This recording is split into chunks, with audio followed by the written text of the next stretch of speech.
할렐루야. 9월 1일 목요일 원포인트 큐티 시간에 함께 하신 성도님들을 주님의 이름으로 환영하고 축복합니다. 오늘 하나님께서 우리에게 주시는 말씀은 베드로전서 4장 12절에서 19절까지의 말씀입니다. 함께 읽도록 하겠습니다. 사랑하는 자들아, 너희를 연단하려고 오는 불시험을 이상한 일을 당하는 것 같이 이상히 여기지 말고 오히려 너희가 그리스도의 고난에 참여하는 것으로 즐거워하라. 이는 그의 영광을 나타내실 때 너희로 즐거워하고 기뻐하게 하려 함이라. 너희가 그리스도의 이름으로 치욕을 당하면 복 있는 자로다.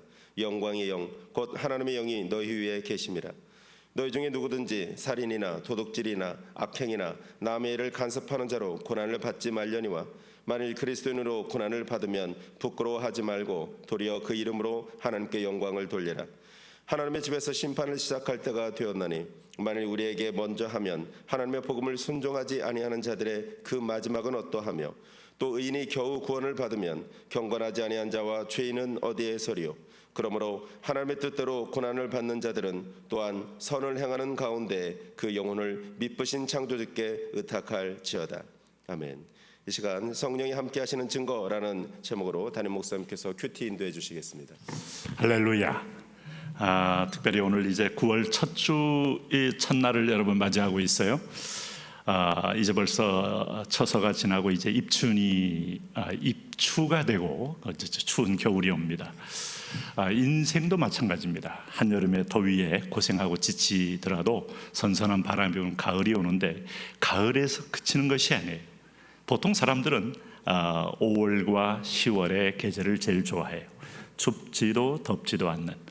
그러나 이 지구는 그렇게 아주 고정된 자리에 있질 않아요. 태양을 돌되 태양으로부터 멀찍이 떨어지면서 우리에게 주는 일조량을 감소하며 혹한이 오는 그런 겨울이 있습니다. 여러분, 인생의 겨울을 준비하고 있습니까? 인생의 혹서를 준비하고 계시냐 이거죠. 이것은 모든 사람에게 임하는 하나의 일반된 그런 우리가 당할 수밖에 없는 계절의 고충입니다. 그런데 오늘 여기 베드로 사도는 특별히 그 유대인 그리스도인들은 태어날 때부터 유대교의 배경 속에 유대교의 어떤 신앙을 가지고 자란 사람들이에요. 그런데 여러분 잘 아시는 대로 사도행전 2장의 오순절 성령의 강림으로 어떻게 됐습니까?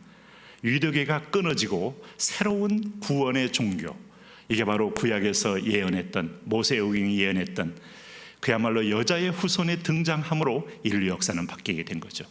이것을 믿는 자에겐 구원이 있고 믿지 않는 자에게는 형벌이 있는 겁니다.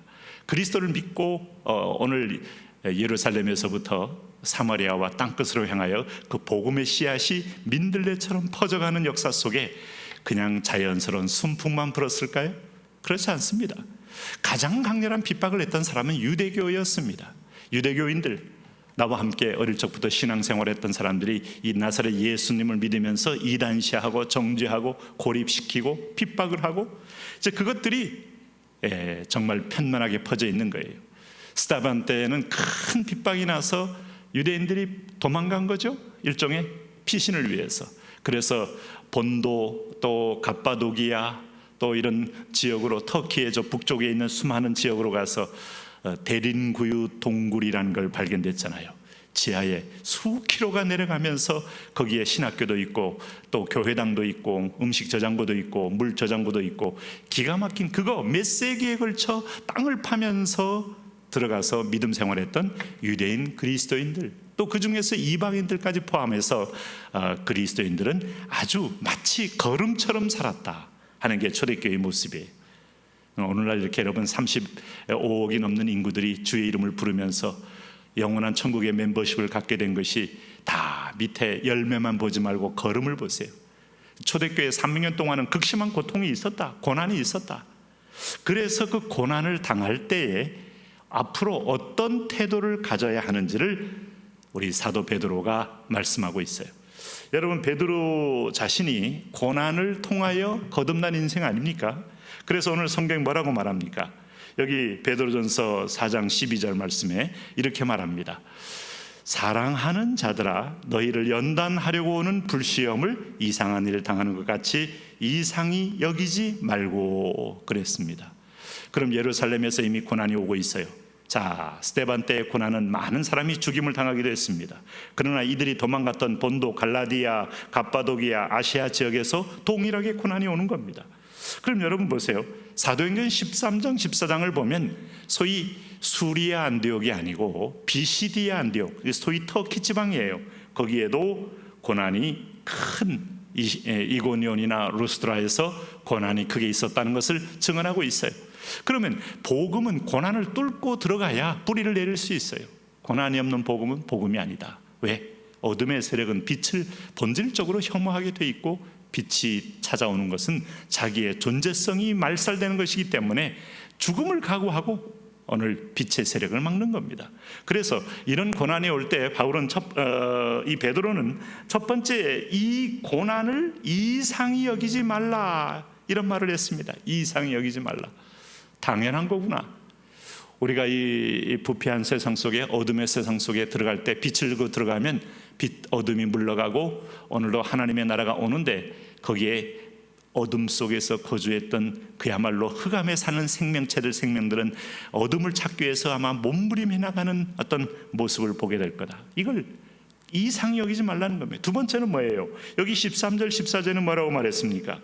오늘 오히려 너희가 그리스도의 고난에 참여하는 것으로 즐거워하라 그랬습니다. 이 즐거워하고 기뻐하라. 근데 이 부분에서 우리는 세상의 훈육서와 윤리 도덕서와 어떤 면에서 성현들의 가르침과 아주 반대가 되는 분기점에 만나게 됩니다. 고난은 내가 고통스러운 겁니다. 내가 즐길 수 있다면 고난 아니에요. 해볼 만한 건 고난 아니에요. 고통스러운 겁니다. 견딜 수 없는 겁니다. 제발 이것이 지나가게 해달라고 몸부림치며 부르짖는 거예요.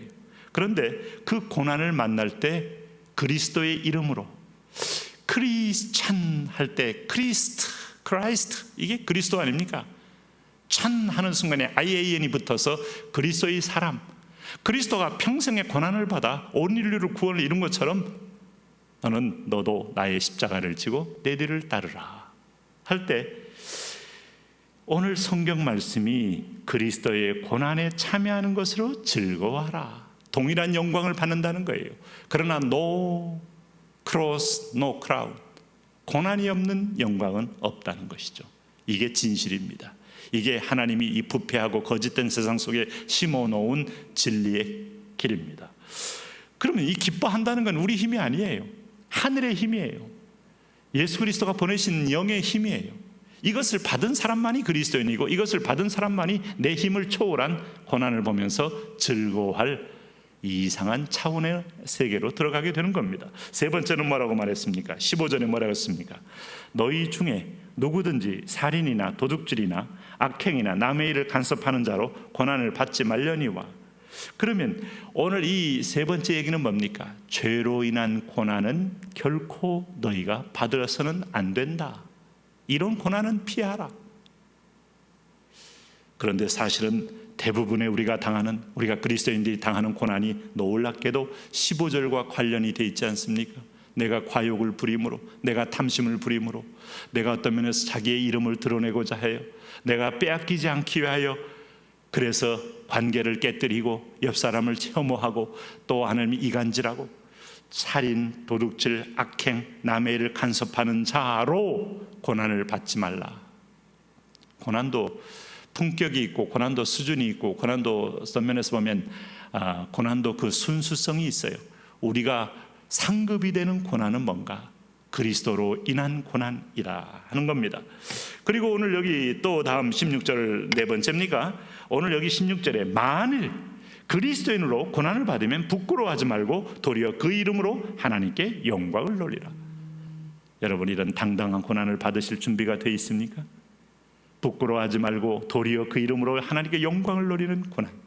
이런 고난은 어디서 나오는가 하면 전도할 때, 김익두가 제주도 와서 그렇게 해안가에 있는 수많은 귀신 무당들의 세력들과 함께 복음을 전하면서 고통을 당할 때, 매를 맞을 때, 우리가 사도 바울이 시리아 안디옥에서 비시디아 안디옥으로 들어가서, 그리고 나서 수많은 루스드라와 에베소에 가서 그는 수많은 고난을 받을 때, 40에 하나 감한 매를 그는 수번 맞을 때, 돌멩이로 맞을 때, 이럴 때 영광이 있는 겁니다. 그리스도 이름으로 인한 영광.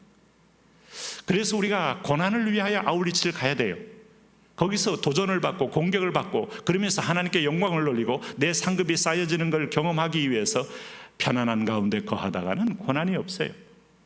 그건 조용히 안락사하는 길만 있을 뿐입니다. 그리고 여기 이 16절에 하반절에 뭐라고 말했습니까? 하나님께 영광을 돌리라 그랬습니다. 그게 바로 하나님께 예배하는 기회입니다. 고난은 예배의 기회다. 고난은 하나님께 이름을 높이는 기회다.